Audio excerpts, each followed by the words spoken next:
ನೋಡಿ ಫ್ರೆಂಡ್, ಇದು ಆಲೂರಿನ ಹತ್ರ ಇರೋ ಅರ್ಕೇಶ್ವರ ಸ್ವಾಮಿ ದೇವಸ್ಥಾನ ಪಾಳ್ಯಗಾರರ ವಂಶಸ್ಥರಿಂದ ನಿರ್ಮಾಣವಾಗಿರುವುದು. ಇಲ್ಲಿನ ಹಿಂದಿನ ಶಿಲೆಗಳನ್ನು ನೋಡಿ. ಹಂಗೇರಿ ತೋರಿಸ್ತಾ ಇದ್ದೀನಿ. ಇಲ್ಲಿ ಕರೆಂಟ್ ಇಲ್ಲ.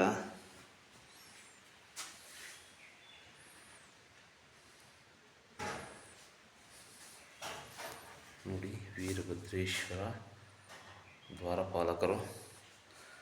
ಇವರು ವೀರಭದ್ರೇಶ್ವರ. ನೋಡಿ, ವಿಘ್ನೇಶ್ವರರು, ಅರ್ಕೇಶ್ವರ ಸ್ವಾಮಿ. ನೋಡಿ ವೀಕ್ಷಕರೇ, ದೇವಸ್ಥಾನ ಸ್ಥಿತಲಗೊಂಡಿದೆ. ಕಲ್ಲಿನ ಮಂಟಪದಿಂದ ನಿರ್ಮಾಣವಾಗಿರುವುದು.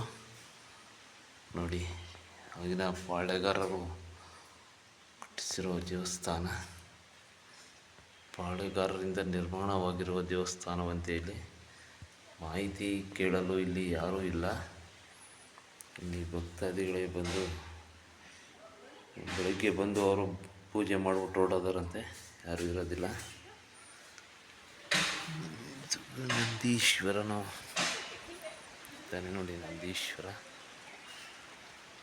ಬಿಟ್ಟರೆ ಸ್ಥಿತಲವಾಗಿರುವುದು.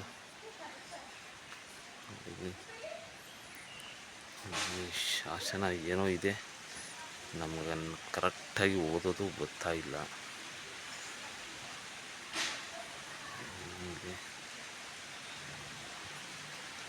ಇದು ಆಲೂರಿನ ಹತ್ರ ಇರೋ ಅರ್ಕೇಶ್ವರ ಸ್ವಾಮಿ ದೇವಸ್ಥಾನ. ಒಮ್ಮೆ ಭೇಟಿ ಕೊಡಿ. ಇದು ಚೋಳರ ಕಾಲದ ದೇವಸ್ಥಾನ. ನಮಸ್ಕಾರ ಫ್ರೆಂಡ್, ಇದು ಆಲೂರಿನ ಹತ್ರ ಇರೋ ಅರ್ಕೇಶ್ವರ ದೇವಸ್ಥಾನ. ಪಾಳೆಗಾರರು ನಿರ್ಮಿಸಿರುವಂತಹ ದೇವಸ್ಥಾನ ಇದು. ನೋಡಿ.